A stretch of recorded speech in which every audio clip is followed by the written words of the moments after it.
पंच परमेष्टि भगवान की अहिंसा में वीतराग विश्व धर्म की देवादिदेव 1008 आदि ब्रह्मा आदिश्वर श्री आदिनाथ भगवान की देवादिदेव 1008 श्री अभिनंदन नाथ भगवान की देवादिदेव 1008 चिंतामणि घोर उपसर्ग विजेता श्री पार्श्वनाथ भगवान की देवादिदेव 1008 शासन नायक बाल ब्रह्मचारी भगवान महावीर स्वामी की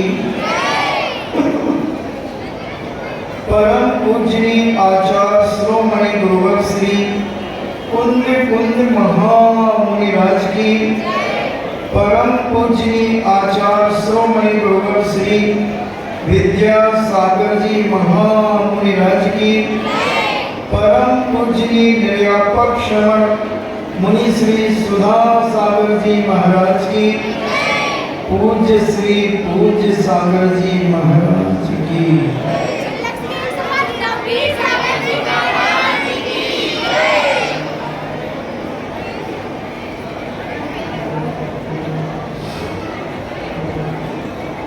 चर्चा चल रही है कि अगर हम अपने जीवन में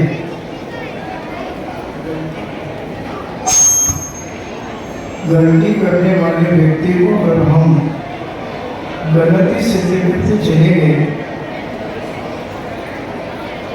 तो वो व्यक्ति कभी सुधर नहीं पाएगा, क्योंकि गलतियां सभी से हुआ करती हैं। दुनिया में ऐसा कोई व्यक्ति नहीं है कि जिससे गलती ना हो। गलती तो सबसे होती है, किसी से छोटी गलती होती है, किसी से बड़ी गलती होती है। और अगर हम सबको गलतियों पर निग्लेक्ट करते गए, उपेक्षित करते गए, जलील करते गए, उनका मजाक उड़ाते गए, तो व्यक्ति कब सुधरेगा? उसे कब मौका मिलेगा अपने आप को बदलने का? और जैन दर्शन कहता है कि गिरे को उठाना चाहिए। हमारे यहाँ सम्यक दर्शन के 8 अंगों में एक स्थिति स्थितिकरण अंग आता है। स्थितिकरण का मतलब है कि जो व्यक्ति जो अच्छी स्थिति में था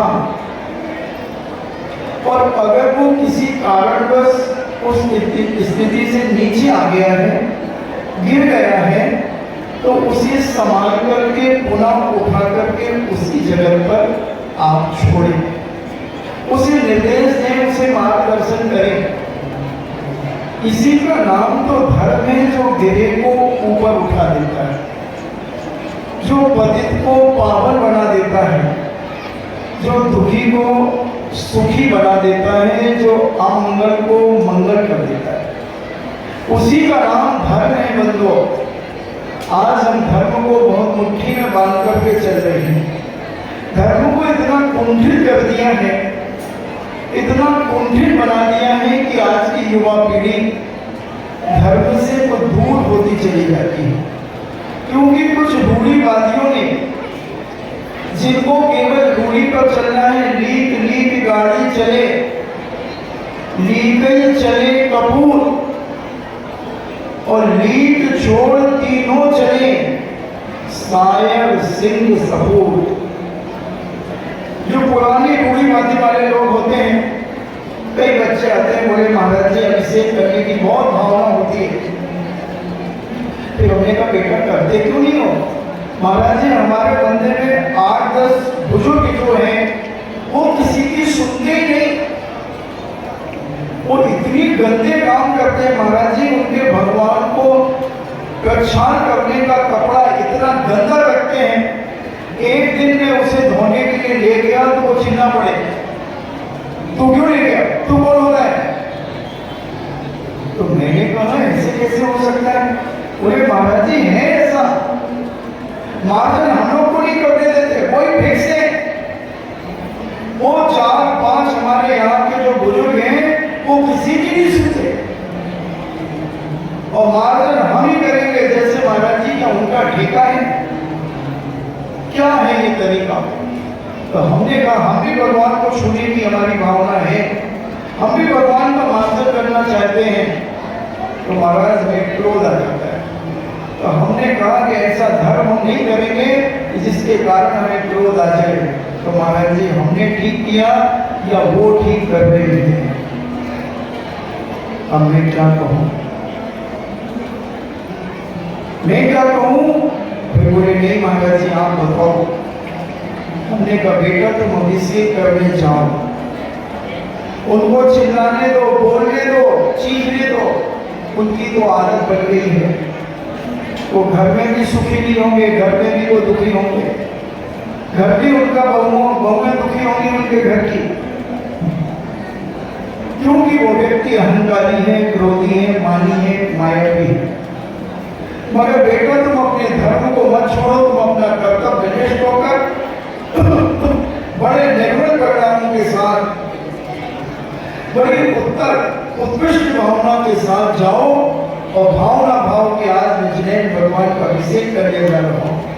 इससे बड़ा पुण्य दुनिया में किसी का नहीं हो सकता। और ऐसी श्रद्धा और भक्ति के साथ तुम अभिषेक करो, तुम्हारे जीवन में बहुत आनंद की प्राप्ति होगी। उनको देखो ही मत दादाजी को, और दिख जाए तो धीरे से जय जिनेन कर लो, चरण छू लो, हाथ धो करके और अपना कलश लेकर के तुम अभिषेक करना शुरू करो। बोले महाराज जी वो दस्ताक्षर पर्व में लग पड़े, दस्ताक्षर पर्व में हम लोगों को धक्का दे दिया। बोले आगे बोले 4 दिन के अभी बेटा तेरी उम्र से भी ज्यादा उम्र है मेरी, जब से मैं अभिषेक कर रहा हूँ, कल का छोकरा मुझे समझाएगा। अब इन दादा लोगों को इतना पाप का बंद होना, इतना पाप का बंद होना है कि उसकी कोई गिनती नहीं है। इनके कारण कितने युवा धर्म से वंचित हो रहे हैं, और हम जोड़ने की बात कर रहे हो, तुम तोड़ने की बात कर रहे हो, तुम तलवार की बात कर रहे हो, क्षमा की बात कर रहे हो। तलवार टुकड़े टुकड़े करती है तलवार, वाणी की भी तलवार होती है, वाणी की भी तलवार होती है, और उस वाणी की तलवार से तुम कितने लोगों को दूषित कर चुके हो, भगा चुके हो। बहुत सारे बच्चे आते हैं, तो ये बुजुर्ग ऐसा क्यों करते हैं, मैं ये पूछना चाहता हूँ। ये रूढ़ियों पे चल रहे हैं। अरे गलतियां तो बच्चों से होगी और तुम्हारा कर्तव्य है कि उनकी गलतियां सुधार कराना। अगर तुम सुधार ना करा करके ए बहू ए भाई क्या कर रहे हो, चलो इधर आगे आओ आगे आओ आगे आओ, चलो लेकिन दोनों को क्यों परेशान कर रही? बेटा इधर बैठ के वो इधर जाओ, उठा लो टैक्स और मैं चौकी ले लो, चौकी ले लो। तो मैं क्या कह रहा था, ये बीच में ये अम्मा बहुत परेशान करती है।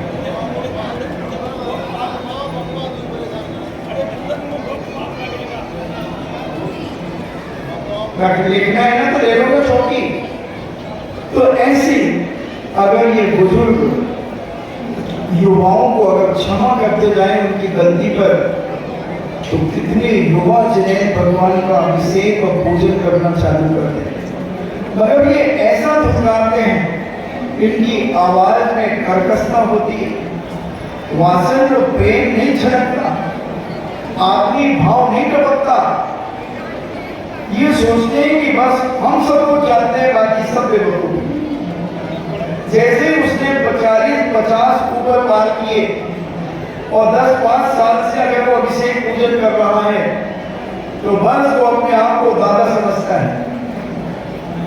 ये बहुत सारे मंदिरों में ये चलता है, मगर ये बिल्कुल तरीका गलत है। अब बच्चे क्या कर सकते हैं, 1-2 दिन जाते हैं, उनकी उपेक्षा हो जाती है, फिर वो बच्चा मंदिर ही नहीं जाता। एक घटना स्मरण में आ गई। हम व्यायामशाला में थे और एक बिल्कुल दुबला पतला बच्चा, मैं क्या बताऊं, मुझे कोई यहाँ देख ही नहीं रहा, उस बच्चे से भी दुबला, ये मैं कहा इससे भी बिल्कुल 13 हड्डी 14 बोर्ड नर कंकाल, एक पसलियां गिन लो उसकी, वो कपड़ा उतार दे तो पसलियां गिन लो, पीठ की गिन लो, छाती की गिन लो, नसें निकल रही हैं। और वो आया, जैन था, व्यायामशाला में आया, तो जो बरसों से व्यायाम कर रहे थे वो देख करके हंसने लगे, बोले ये पतला वाला बनिया पहलवान बनेगा।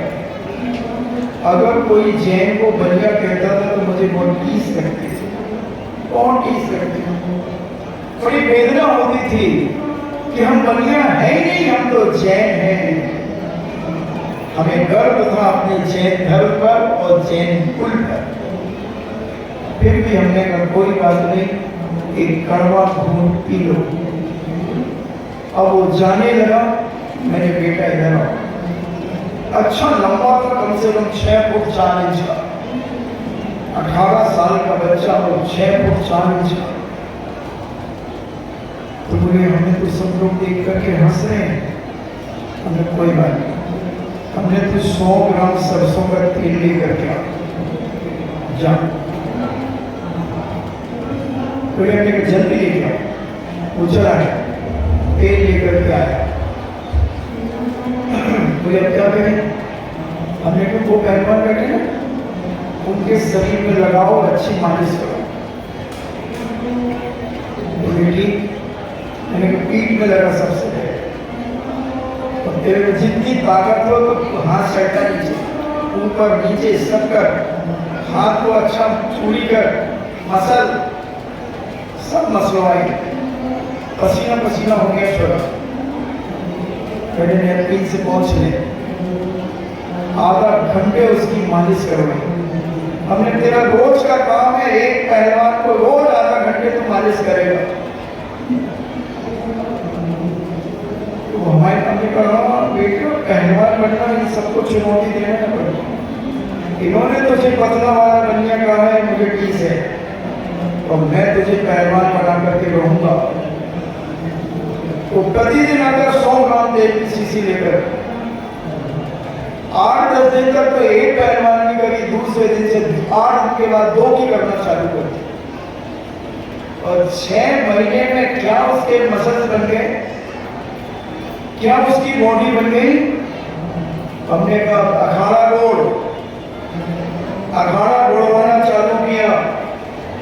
आधा अखाड़ा, फावड़ा बहुत वजनदार होता है अखाड़े का। आधा गोड़ने के बाद मैंने आजा ऊपर, आधा मैं गोड़ता हूं, तू आजा, जाए एक की और मालिश कर। और 6 महीने के बाद तो फिर वो 1 साल में ऐसा हट्टा कट्टा नौजवान कि लोग उसको कहे और जैन साहब, और जैन साहब, और जैन साहब। अगर दास उसकी उपेक्षा कर दी जाती तो वो पतला वाला बनिया ही बना रहता, कोई उसकी वैल्यू नहीं करता। और उसकी क्या इज्जत बनी, हर व्यक्ति उसे जय जिनेन, नमस्कार, अस्सलाम वालेकुम, जो जिस कौम का है वो करने लगा। उस समय मुझे लगा कि काश अगर इसकी उपेक्षा कर दी जाती, मैं भी हंस देता, तो ये बच्चा अपनी जिंदगी में उन्नति नहीं कर पाता। अरे गिरे को तो दुनिया गिराती है, वो कोई बहादुरी नहीं है। जो गिरे को ऊपर उठा लेता है वो सबसे बड़ी बहादुरी है, वो सबसे बड़ा धर्म है, सबसे बड़ा धर्म। बड़े कोठे को उठा देना, एक भरे कुएं में 1 बाल्टी पानी डाल देना, कोई बहादुरी नहीं है। एक सूखी थैली में 1 बाल्टी पानी डाल देना, ये बहुत बड़ी बहादुरी है। तो एक गाय की प्यास तो बुझेगी कम से कम, और एक कुएं में 1 बाल्टी तुमने डाल दी, क्या बहादुरी कर दी? कुआं तो वैसे ही लबालब भरा हुआ है, तेरी 1 बाल्टी की क्या वैल्यू है वहां पर? और 1 बाल्टी पानी में 2 पशु पालेंगे, 2 पशु की प्यास बुझ जाएगी, और वो पशु तुझे दुआ देंगे कि जिसने ये पानी इस खैरी में भरा है और उस खैरी के पानी से मेरी प्यास बुझी है, 100 सौगात देंगे।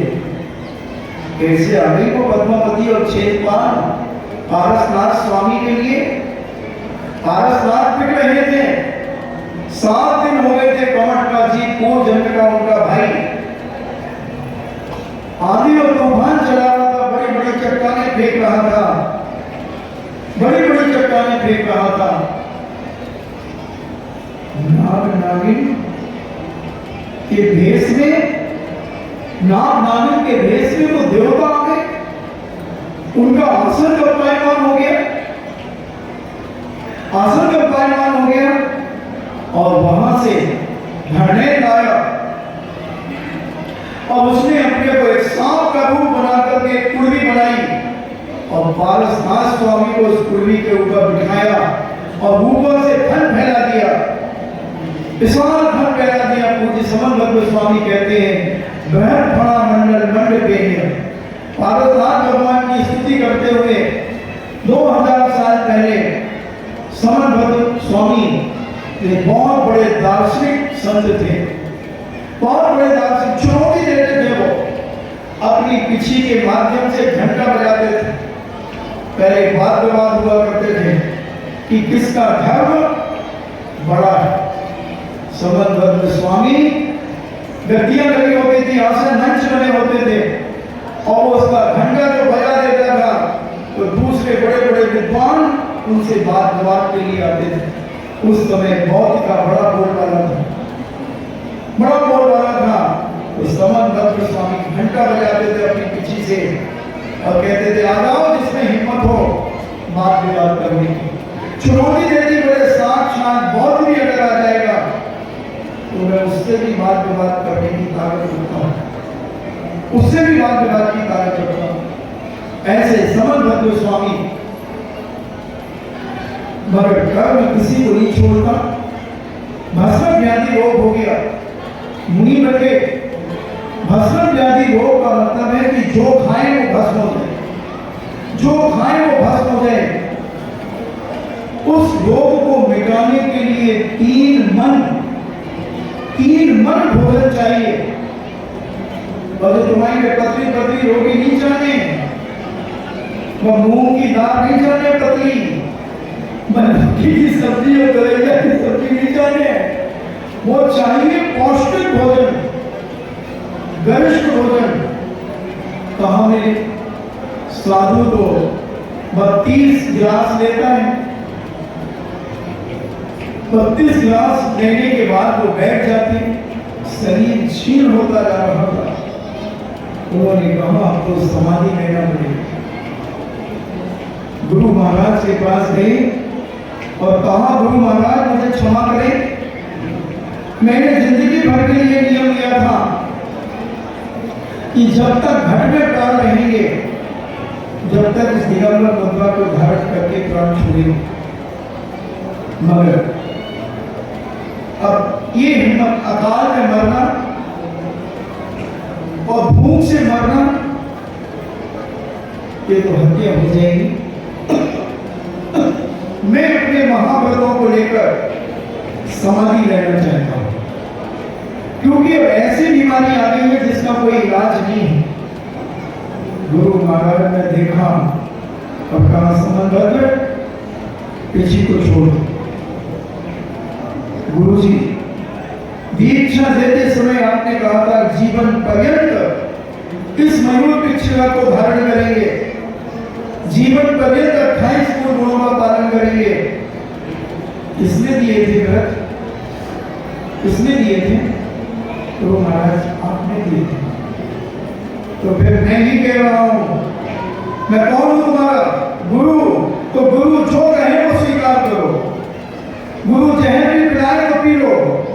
वैद्य के हाथ का जहर पीने में भी कोई दोष नहीं है, क्योंकि वैद्य जानता है कि इस रोग की दवा जहर ही है। लोहा लोहा को ही काटता है, उसी प्रकार जहर जहर को ही काटता है। और समनभद्र स्वामी ने नतमस्तक हो गए और कहा गुरु महाराज जैसे भी आपकी इच्छा। गुरु महाराज ने कहा कि किसी को छोड़ो और जाओ, जैसे बने तैसे भक्ष भोजन करके तुम अपनी भूख को शांत करो, भूख को शांत करो। समनभद्र स्वामी ने अपनी मयूर पिछड़ा को गुरु के चरणों में रखा और चोला पहन लिया। अलग निरंजन, आगे डब्बा पीछे इंजन, अलग निरंजन। और एक साधु का भेष कर लिया, चोला पहन लिया और चले गए, किसी भी मठ में चले जाते और वहां भोजन करते। मगर भोजन तो 3 मन चाहिए था, पकवान चाहिए थे, वरिष्ठ भोजन चाहिए था। चलते चलते बनारस में पहुंचे। वहां पर राजा एक पाषाण के लिए 3 मन का भोग लगाता। श्रद्धा अपनी अपनी, कोई चाहे तो इस मोबाइल को भोग लगा दे तो अपन कौन मना कर सकते? नहीं कर सकते, उसकी श्रद्धा। कोई इस खंभे को भोग लगा दे, उसकी श्रद्धा। कोई पेड़ को नमस्कार करे, पेड़ को अगरबत्ती लगा दे, अपन कौन होते हैं भोग में? और 3 मन का भोग लगाता। वहां के पुजारी भोग लगा करके मस्ती से भोग को ग्रहण करते। समनभद्र गए, एक नया व्यक्ति देख करके पुजारी सारे थर-थर कांपने लगे, क्योंकि बड़े तेजस्वी थे, ओजस्वी थे। बोले आप कौन है? राजा भी वहीं बैठे थे। कहा राजन, मुझमें इतनी ताकत है कि तुम्हारे इस इष्ट को ये 3 मन का भोग लगा करके पूरा खिला सकता है मुझमें इतनी ताकत। और अभी तक ये सारे आपके पुजारी ये स्वयं खाते थे और आपको धोखा देते। राजा ने ऊपर से नीचे तक देखा। बोले क्या कह रहे हो? हाँ हाँ, जो मैं कह रहा हूं करके दिखाऊंगा। ठीक है, मगर इस प्रांगण में कोई व्यक्ति नहीं रहेगा, मैं अकेला रहूंगा। 2-3 ड्रम पानी रखवा देना, जरा अच्छा से पिपासु पानी जमा करके। हाँ हाँ, ठीक है, राजा को कितनी देर लगती, कुएं से पानी आया, छन गया और प्लास्टिक होने लगा और 2 ड्रम 3 ड्रम लगती, और उस प्रांगण का दरवाजा बंद कर दिया समन भद्र ने, और बैठ गए। सारा पकवान तो रखा ही हुआ था, आसन लगा करके बैठ गए और धड़ाधड़ खाने लगे। जैसे जब भूख लगती ना जोर से, और अगर वो लड़का माँ को परेशान करता, हमेशा गरम गरम खाने की आदत है उसकी, गरम रोटियां खाएगा, पट्टा बिस्कुट तो 6 महीने पुरानी खाएगा, ब्रेड खा लेगा 4 दिन पुराने, सब पुराना खा लेगा, मगर घर में श्रीमती को तो कान बैठेगा गरम गरम। तो इधर जब ज्यादा भूख लगती है तो श्रीमती बेचारी रोटी बना करके परोसती है, और दाल सब्जी लेने गई, इतने में पट्टे में रोटी खा गया, और दाल सब्जी जब तक आई तो रोटी गायब, और जब पुनः रोटी आई तो दाल पी गया, भूख लगी है। ऐसे ही समन भद्र तो भूखे थे, भस्म व्याधि रोग था, जो खाते वो भस्म हो जाता, फटाफट खाते चले गए। 4-5 घंटे में खा पी करके उठे, पानी 10-5 जग तो ऐसे पी गए, 10-5 घंटे। दादा मुचंदर सिंह रुको, और वह खा पी करके निकले, वहां एक दाना भी नहीं बचा, सब साफ। राजा को बुलाया गया, कहा देखा राजन, अभी तक ये सारे आपको बेवकूफ बना रहे थे और मैंने सब कुछ खिला दिया।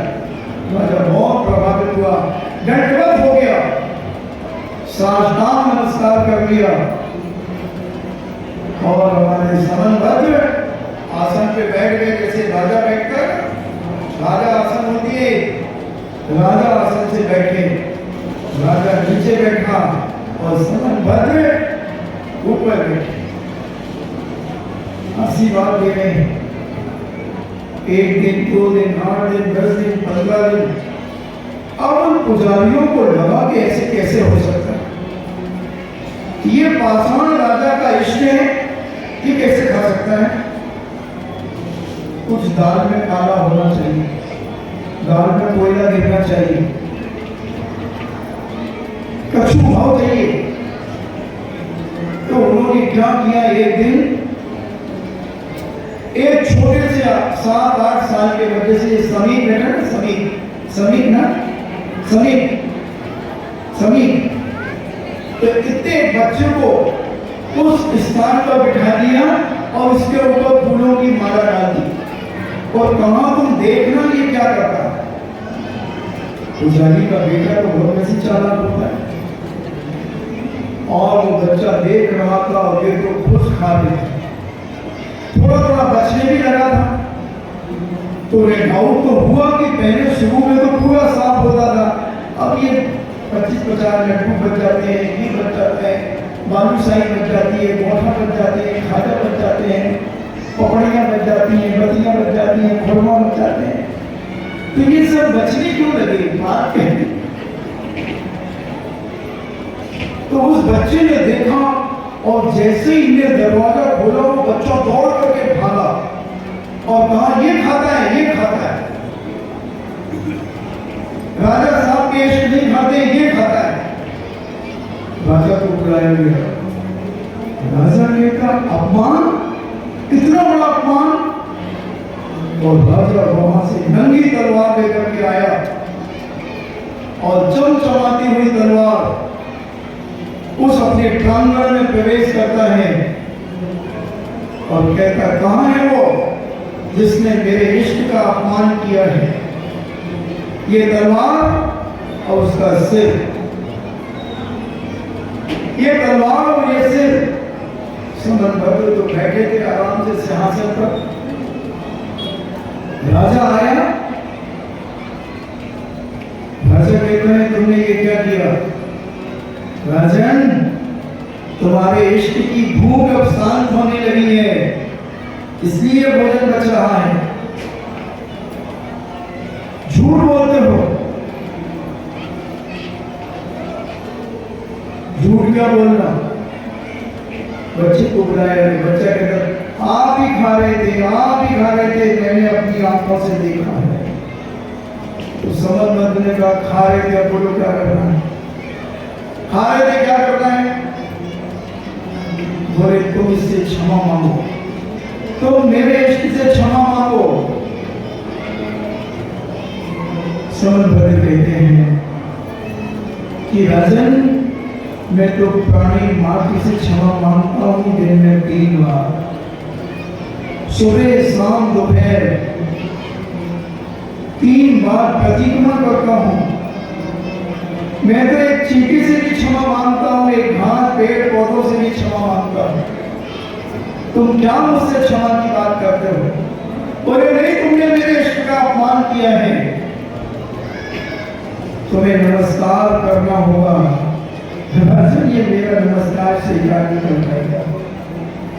इस तुम्हारे इष्ट में इतनी ताकत नहीं है कि समन भक्त का जहां सिर झुके वहां जिनेंद्र भगवान होगा। जिनेंद्र के अलावा कोई हो ही नहीं सकता, नहीं तो ये मस्तक नहीं झुकेगा, और जैसे ही झुकेगा वहां जिनेंद्र को आना पड़ेगा। कितनी बड़ी आस्था, कितना बड़ा विश्वास अपने मस्तक के ऊपर कि मेरा मस्तक जहां झुकेगा वहां जिनेंद्र होंगे, मेरा मस्तक जहां झुकेगा वहां गीत मुद्रा होगी, जहां मेरा मस्तक झुकेगा वहां जिनेंद्र भगवान की वाणी रूपी जिनवाणी होगी, जिनेंद्र भगवान की वाणी होगी। इतनी आस्था, इतना विश्वास। राजा कहते हैं ज्यादा घी छुपी बातें मत करो, मस्तक झुकाने के लिए तैयार हो जाओ और नमस्कार करो। समझ कहते करूंगा, अपने इस इष्ट को जंजीरों से बांधो, ये फट जाएगा मेरे नमस्कार से। अगर मैं नमस्कार करूंगा तो ये फट जाएगा तुम्हारा पाषाण, जिसको तुम इष्ट मानते हो। क्या बात करते हो? हाँ राजन, जो मैं कह रहा हूं वो मैं कह रहा हूं। मुझे अपने नमस्कार के ऊपर विश्वास है, और मेरे नमस्कार में चमत्कार नहीं हुआ तो मेरा नमस्कार गलत है। जंजीरों से बंधवा दिया गया, राजा ने अपने इष्ट को जंजीरों से बंधवा दिया, और समन भद्र स्वामी आसन लगा करके बैठ गए और स्तुति करना चालू कर दिया। पहली स्तुति स्वयं को स्तोत्र, स्वयं भुवा भूतेज भूतले समंजस ज्ञान विभूति चक्षुषा विराजतम एक विपुलवता तमा छपा करे में गुणों करे करे।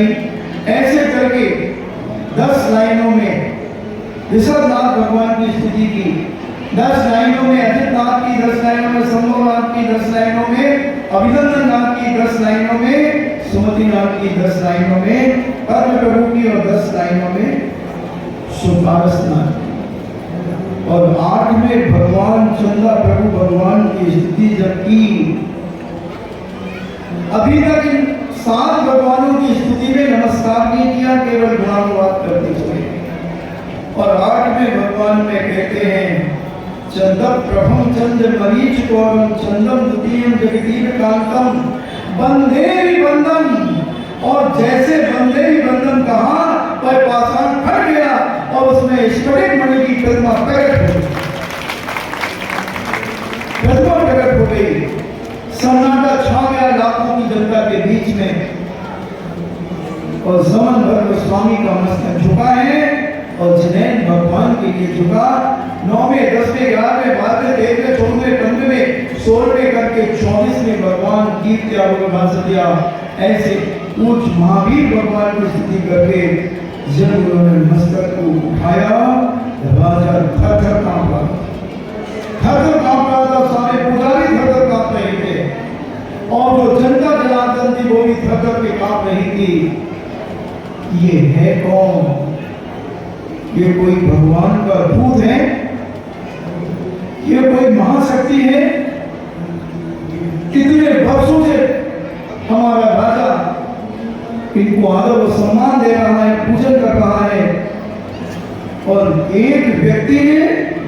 नमस्कार करते ही ये फट गया और स्फटिक मणि की जिनेंद्र भगवान की प्रतिमा निकली। क्या है ये, क्या है ये? तलवार राजा के हाथ से कपती हुई नीचे गिर गई और राजा लौट गया चरणों में। कहता है दीक्षां देही, दीक्षां देही, दीक्षां देही। समर भद्र जी कहते हैं मैं दीक्षा नहीं दे सकता, मेरे गुरु के पास चलो। क्या तुम्हारे भी गुरु हैं? मैं तो सोच रहा था कि तुमसे बड़ा दुनिया में कोई नहीं। समर भद्र कहते हैं राजन ये तो एक सामान्य भेष है, परम वीतरा की मुद्रा को देखोगे तो तुम क्या कहोगे, क्या करोगे? राजा कहता है पहले मुझे क्षमा करो, क्षमा करो। समरभद्र ने कहा मैं क्रोधित हुआ ही नहीं था तुम्हारे ऊपर, मुझे उत्तेजना आई नहीं थी तुम्हारे ऊपर। मैं जानता था कि राजा अज्ञानी मिथ्या दृष्टि है, मिथ्या दृष्टि को देख करके क्रोध करना ये नादानी है। अज्ञानी को देख करके क्रोध करना ये बहुत बड़ी नादानी है। ये धर्म नहीं है, विवेक नहीं है। धर्मात्मा का तो लक्षण होता है गिरे को ऊपर उठाना, गिरे को सहलाना, गिरे को सितोपचार करके स्वस्थ करना, गिरे को सन्मार्ग में लगाना, गिरे को ऊंचाइयों पर ले जाना। राजन हम तुम्हें ऊंचा उठाना चाहते हैं, हम तुम्हें धर्म का स्वरूप बताना चाहते हैं, हम तुम्हें धर्म की महिमा बताना चाहते हैं। राजन डरो मत। राजा कांप रहा है कि कहीं अभिशाप ना दे दे, अभिशाप ना दे दे। महाराज ने थोड़ा सा मजा लेने के लिए कहा अभिशाप तुम्हें मैं देता हूं, अभिशाप तुम्हें मैं देता हूं, कल्याण तुम्हारा हो जाए, कल्याण तुम्हारा हो जाए। राजा चरणों में पुनः गिर गया। समरभद्र ने उठाया, गले लगाया और कहा राजन चलो मेरे साथ, मैं तुम्हें अपने गुरु के दर्शन करता हूं, चलो। राजा ने कहा चलो, चल पड़ा और गुरु महाराज के पास ले गया। गुरु महाराज को देखा, परम वीतरागी मुद्रा, प्रशांत रूपाय दिगंबराय, प्रशांत रूपाय दिगंबराय, देवादि देवाय नमो जिनाय। ऐसे साक्षात जिनेंद्र भगवान का रूप। पूज्य कुंदकुंज स्वामी ने कहा एकस्य जलस्य रूपम, साक्षात सच्चे मुनि का रूप जिनेंद्र भगवान का प्रतिरूप है। जिनेंद्र भगवान का सच्चे मुनि का ऐसा वीतराग मुद्रा, प्रशांत रूपाय दिगंबराय, ऐसी मुद्रा देखकर राजा साष्टांग नमस्कार हो गया, साक्षात नमस्कार कर लिया। और समरभद्र स्वामी ने कहा गुरुदेव, उन्होंने भी पंचांग नमस्कार करके कहा भगवान मैं अनेक अनेक मठों में जाकर के अपनी भूख को शांत करने का प्रयास किया, मगर मेरी भूख शांत नहीं हुई। बनारस में एक प्रांगण में सिवाई राजा का इष्ट एक पाषाण था। उस पाषाण के सामने राजा सिवाई 3 मन का भोग लगाते थे। मैंने वह भोग ग्रहण किया, वह भोग ग्रहण किया। अब मुझे प्रायश्चित दीजिए। मैंने मुनि पद छोड़ करके एक श्रावक का भेष रखा, मुझे पुनः दीक्षा दीजिए। और समरभद्र स्वामी पूज्य गुरुदेव ने प्रायश्चित देकर के पुनः उनका शुद्धिकरण करके उन्हें पुनः दिगंबर की दीक्षा धारण करा। मगर राजा सिवाई किससे प्रभावित था? समरभद्र से। वो कहता भाई ये तो तुम्हारे गुरु महाराज है, इनको नमस्ते। मगर मैं तो शिष्य बनूंगा तुम्हारा, तुम्हारा शिष्य बनूंगा।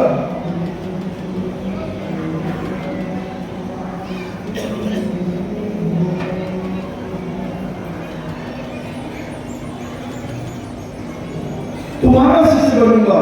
और समन भद्र स्वामी ने पुनः दिगंबरी दीक्षा धारण की, पिछी मयूर पिछिका ली, कमंडल तो धाई और वह गुरु आज्ञा लेकर विहार करते हुए चले गए और सिवाइन राजा को भी दिगंबरी दीक्षा दी। और सिवाइन राजा ने भगवती आराधना ग्रंथ लिखा कैसे मारा जाता है। मरने की बात बताई उन्होंने कि कैसे मारा जाता है। पूज्य समन भद्र स्वामी ने रत्नकंडक श्राव का चाल लिखा। उन्होंने भी संलेखना समाधि की बात कही। उपसर्ग के दुर्भिक्षे, ऐसा कोई उपसर्ग आ जाए जैसे कोरोना जैसा उपसर्ग आ गया, अब उसके बचने के लिए साधु के पास कोई उपाय नहीं है और श्रावक कोई आ नहीं रहा है। साधु मरे तो 3 बार, मगर मैं नहीं मरना चाहिए। श्रावक देवक से बोलो, वहां भी तब तक दिखाता है श्रावक जब तक कोई कष्ट साधु को नहीं आते और कोई खतरा या कोई छुआछूत की ऐसी बीमारी नहीं होती। महाराज चिंता मत करो, हमें आपके साथ, हम आपकी हाथ लगाएंगे, हम आपको चोट देंगे। और कोरोना में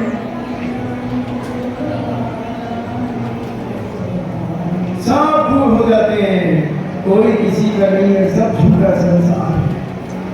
तब कहा उपसर्ग के दुर्भिक्षे, ऐसा कोई उपसर्ग आ जाए, ऐसा कोई दुर्भिक्ष आ जाए, ऐसा कोई बीमारी आ जाए जिसका कोई इलाज ना हो, उस समय साधु समाधि की तैयारी करता है। इलाज था समन्वय स्वामी का, इसलिए गुरु महाराज ने मुनि पर छुड़वा दिया, समाधि नहीं दी।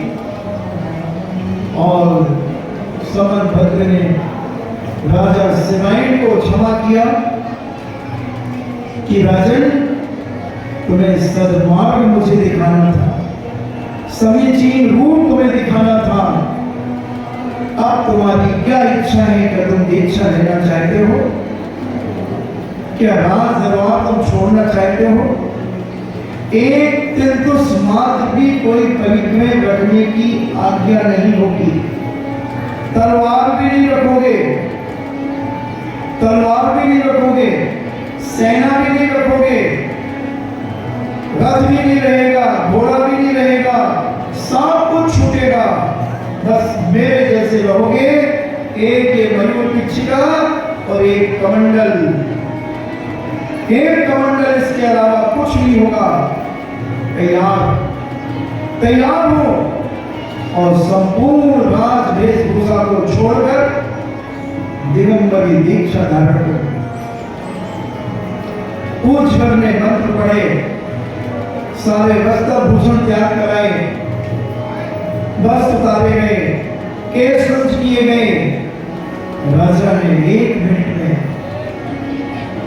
महराब से भर गया और सारे केश रुंच फटाफट कर दिए और 28 मूल गुणों का रोपण हुआ।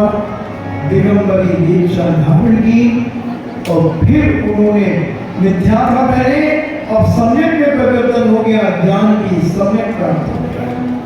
मिथ्या दृष्टि को अगर सही उपदेश मिल जाए तो उसका मिथ्या ज्ञान सम्यक में बदल जाता है। बहुत सारी ऐसी घटनाएं हैं। और वह राजा सिवाइन शिवाचार्य नाम के आचार्य बने, जिन्होंने भगवती आराधना बुजुर्गों को जरूर पढ़ना चाहिए। जिनकी 60 की उम्र हो गई है, चाहे वो महिलाएं हो और चाहे पुरुष हो और चाहे कोई जवान 60 साल का जवान युवा हो और चाहे कोई जवान बालिका 60 साल की हो।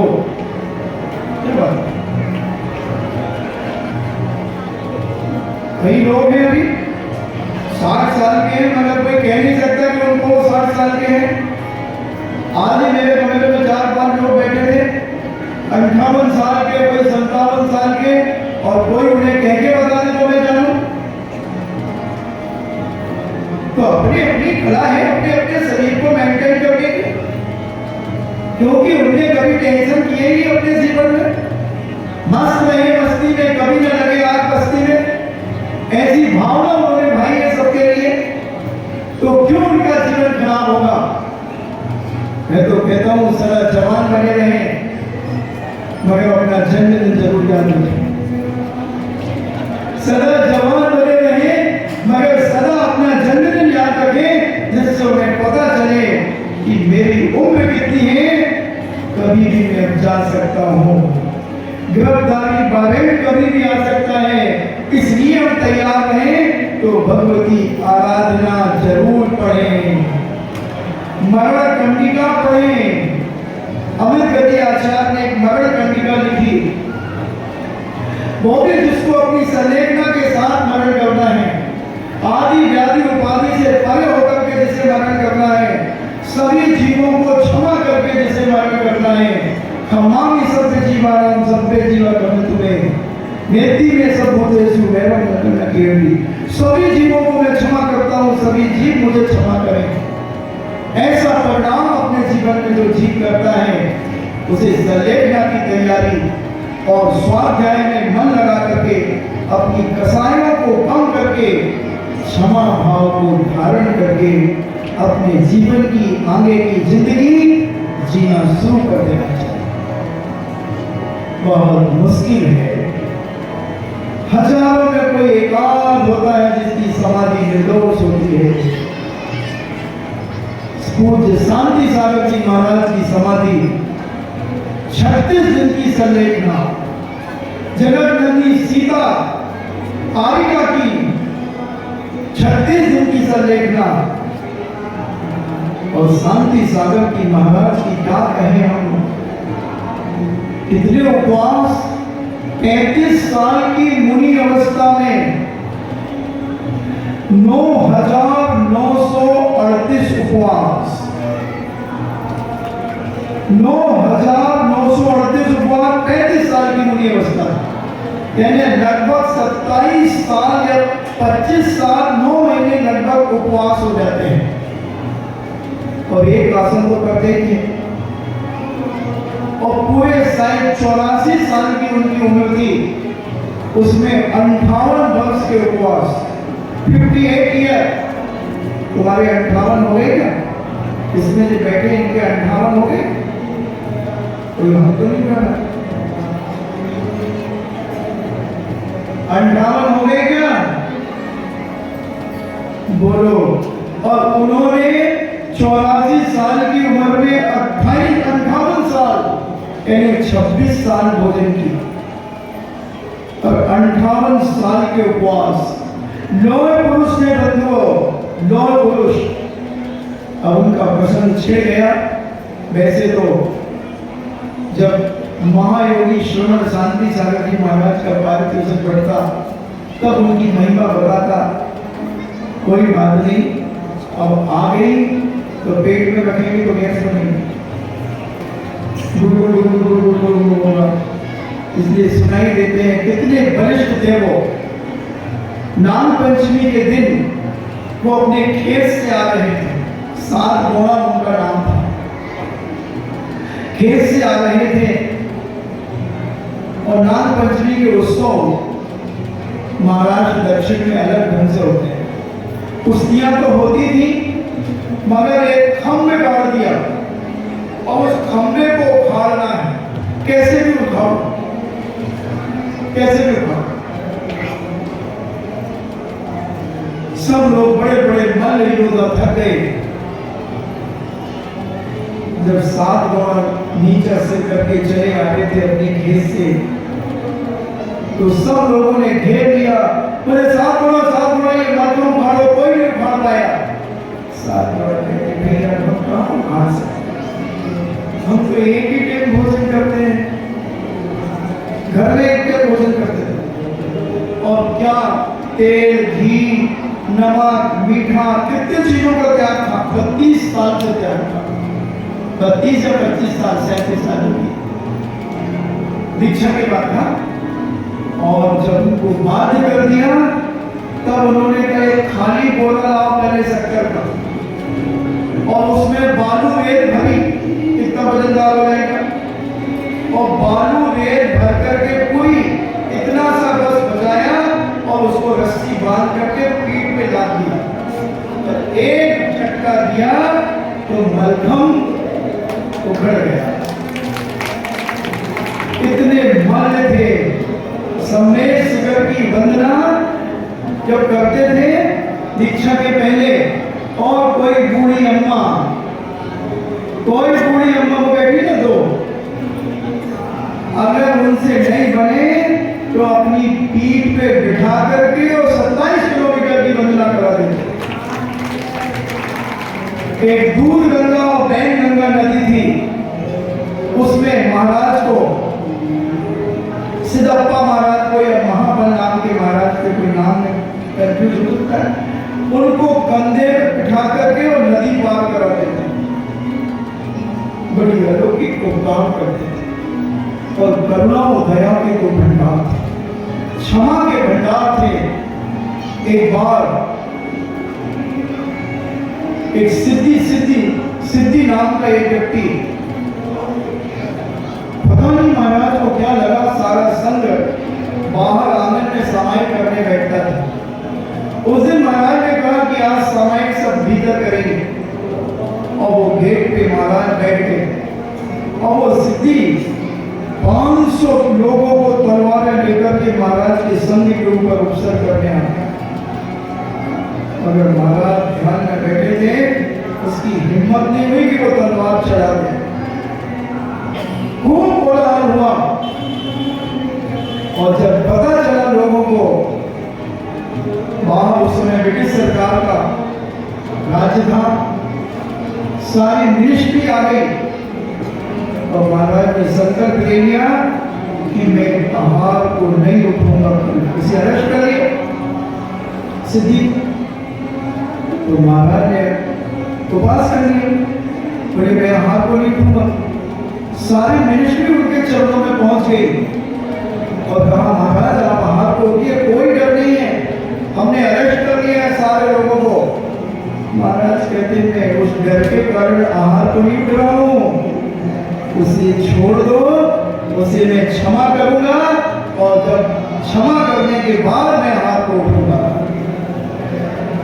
सारी समाज कहती महाराज नहीं, महाराज कहते हैं हम साधुओं का धर्म ही क्षमा धर्म है, हमारे साधुओं का क्षमा धर्म है, हमारे सम्यक दृष्टि जीवों का धर्म क्षमा धर्म। क्षमा वीरों से पूछना, कौन क्षमा कर सकता है? कोई कायर क्षमा कर सकता है या वीर क्षमा कर सकता है?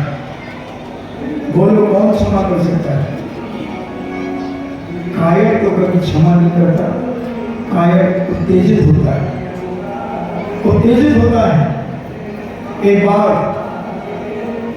किंगकाम दारा सिंह नाम सुना?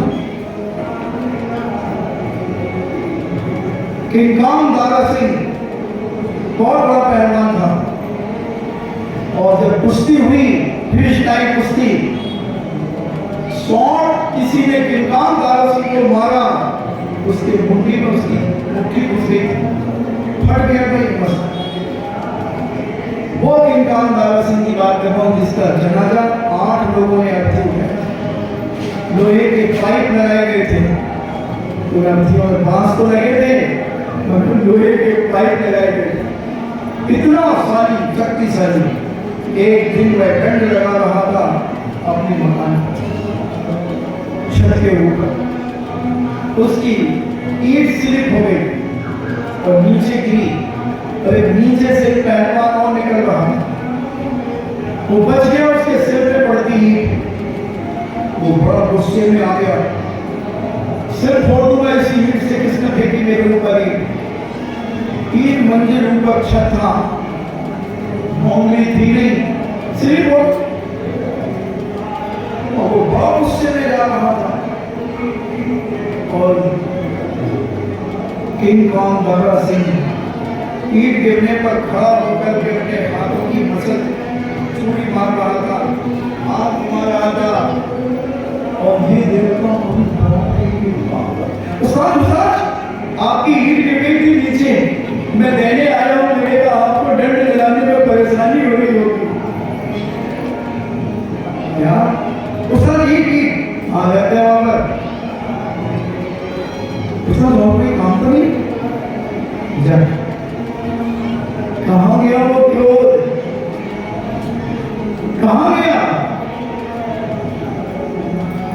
ऐसे ही क्रोध को जीतना चाहिए बंधुओं, और विचार करना चाहिए शक्तिशाली व्यक्ति ही क्षमा कर सकता है। अगर कोई किसी को क्षमा नहीं कर रहा तो समझ लेना ये कायर है। समझ लेना ये कायर है, ये अहंकारी है, माया भी है। और जिसने क्षमा कर दिया समझ लेना वो विवेकशील है, धर्मात्मा है, संयम दृष्टि है, गुणवान है, आदर्श है। मगर सुनो रे, जिसको अगर कोई क्षमा कर दे तो उसे कायर मत मान लेना। जैन कायर नहीं होता है, जैन अहिंसक होता है। नहीं तो कुछ लोग जैनियों को कायर समझते, कभी नहीं। जैन जानता है कि अगर मैं इसका प्रतिकार करूंगा तो उससे मुझे नया कर्म होगा।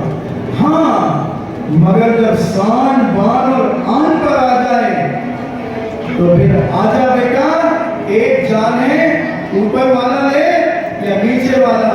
इसीलिए पहले लोग 5-5, 7-7 भाई होते थे।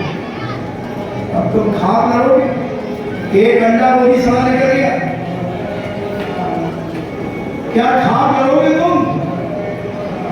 पहले के पिता क्रिकेट टीम तैयार करके रखते थे, और कोई बात आ जाए तो घर से सीधे 10-5 छोरे निकलेंगे घुमाते हुए तलवार, दोनों हाथों में ले आ, लोटा लेके भागेगा सामने वाला। ये जैन दर्शन वीरों का दर्शन है, कायरों का नहीं। तो हम दो हमारा एक, और ज्यादा हम दो हमारे दो। तो पहले तुम्हारे बाप दादा पागल देखा, बुद्धू देखा, वो जानते थे कि जैन समाज की गरिमा कैसे रखी जाती है, जैन धर्म की महिमा कैसे फैलाई जाती है। और जहां 5-7 भाई होते हैं जिसके, इसकी दम है तो कोई बोल जाए, इसकी दम है, इसकी दम है। बताओ, एक बार एक स्थान का नाम नहीं पता था, किसी का झगड़ा हो गया और वो 3 भाई और लकड़ी चलाने में इतने मास्टर थे कि एक-एक लकड़ी से 10-5 लोगों को यूं सटा दे, यूं सटा दे। और 50-60 लड़के उनके घर में गए। पहले तो वो घर के अंदर से कुछ नहीं बोले, और जब उनको गालियां बकने लगे, लोग उनके घर में लठ पड़कने लगे। तीनों भाई धोती को कसकर घुटने के ऊपर धोती कसी और बनियान पहन करके आए, सैंडो बनियान, और लकड़ी लेकर के जो घुमाई उनने, वो 50 से 50 उल्टे पैर भागे, खदेड़ दिया उन्हें 150 फुट तक। कला होना चाहिए, और हम दूसरों के बल पर नहीं जिए, हम अपने परिवार के बल को संगठित बनाएं, हम अपने भाइयों को संगठित करें और अपने जीवन में अपना इतिहास बनाएं, अपने बुजुर्गों का, अपने पूर्वजों का इतिहास को पुनर्जीवित करें। तभी बंधु हमारा ये अहिंसा धर्म और ये क्षमा धर्म, हम किसी को मारेंगे, हम ये नहीं कहेंगे आप हैं मुझे मार, नहीं। हाँ, अगर कोई हमारी शान आन बान के ऊपर आंख उठाएगा तो हम उसकी आंख निकालेंगे, आंख निकालने के। जैन दर्शन कायरों का दर्शन नहीं है, वीरों का दर्शन है, ये क्षमाशीलों का दर्शन है। क्षमा भी बहुत करते हैं, जब माफ किया तुझे, मगर जिसको माफ किया है वो ये ना समझ ले कि ये कायर है, ये बालिका, बिना समझ ले अपनी सहेली को कभी माफ कर दिया तो 4 लोगों से गई, उसको डबरी देने से उसने आई एम सॉरी प्लीज कर दिया। एक बार लड़का देना है, ध्यान रखना, छत्राणी की बेटी हूं, छत्राणी, वीरत होना चाहिए। और ये वीरत कब जागेगा? जब हमारा ब्रह्मचर्य निर्दोष बनेगा, हमारी दृष्टि पवित्र होगी, तब हमारी बाहों में खून दौड़ेगा और वो खून करने वाले को भी माफ करने की ताकत रखता है, और ईद का जवाब पत्थर से देने के लिए मन करता है। जैन दर्शन है, इसके दोनों हाथ में रखे हुए, छतरी मेरा, पटरी मेरा, और सिक्का मेरे बाप का, सिक्का मेरे बाप का। एक बार हमें पिछली दी हमारे आचार्यों ने, और एक तलवार भी दी। इसक मार ने भरत चक्रवर्ती को तलवार दी, बाहुबली को तलवार दी, और स्वयं दीक्षा लेकर के मोक्ष मार्ग बताया कि मोक्ष मार्ग में चलने वाला कुछ ही धारण करें। समझो, क्षमा को बहुत गहराई से समझो। और समय बहुत हो गया। समनभद्र ने क्षमा किया, उस राजा से कहा सभी को क्षमा करो और सबसे क्षमा लो। इसलिए क्षमा मांगो मत, मांगना भिखारियों का काम है, और क्षमा करना वीरों का काम है, भिक्षुओं का काम है, आदर्श पुरुषों का काम है, सम्यक दृष्टि का काम है, और धर्मात्मा का काम है क्षमा करना, और वीरों का काम है क्षमा करना। इन मंगल भावना के साथ जिनवाणी थी। कल सुबह का प्रवचन पूज्य व्यापक मुनि श्री सुधा सागर जी का तलैया वाले प्रकार में होगा, और शाम की जिज्ञासा इसी स्थान पर होगी। जिनवाणी के ज्ञान से सूझे लोकालो, सो बड़ी मस्तक धरो सदा देते मुझो। हे जिनवाणी भारती तो जपो दिन रे, जो तेरो शरणाग है सो पावे सुख चैन। देव भजो अरिहंत को गुरु सेवा निर्गन, दया धर्म पालो सदा यही मोक्ष का पन। देखिए, आज 11 तारीख को जो व्यक्ति तत्वार सूत्र लेखन प्रतियोगिता का रजिस्टर अगर लेना चाहता है तो उसका रजिस्टर हम जो 27 तारीख को जमा करने वाली बात थी, तो जो आज लेगा, बहुत अच्छे से सुनना, अभी कल तक जिन्होंने लिया है, 9 तारीख तक जिन्होंने लिया, उनका तो 27 तारीख को ही जमा होगा, और जो आज लेना चाहते हैं उनका हम 1 तारीख को जमा करेंगे, क्योंकि उनको 5 दिन का गैप जो उनका हो गया वो हम पुनः उसको दे देंगे आपको। तो आज जो लिखने के लिए लेगा उसके लिए डेट डाली जाएगी कि उनका 1 तारीख को जमा होगा। जो भी लेना चाहे वो ले ले। आपको डिस्काउंट दिया गया है, 5 दिन का विशेष रूप से डिस्काउंट, क्योंकि आज डिस्काउंट का जमाना है। तो मैंने कहा भाई कोई वंचित ना रह जाए। समय तो सबको नहीं मिलेगा। 7 तारीख से 27 तक 21 दिन हुए, और आज से भी आपके 21 दिन होंगे। इसलिए जिनको भी लेना है भाई बहनों को, जिनको भी ले और अपना रजिस्टर प्राप्त करें। 9 लाख 9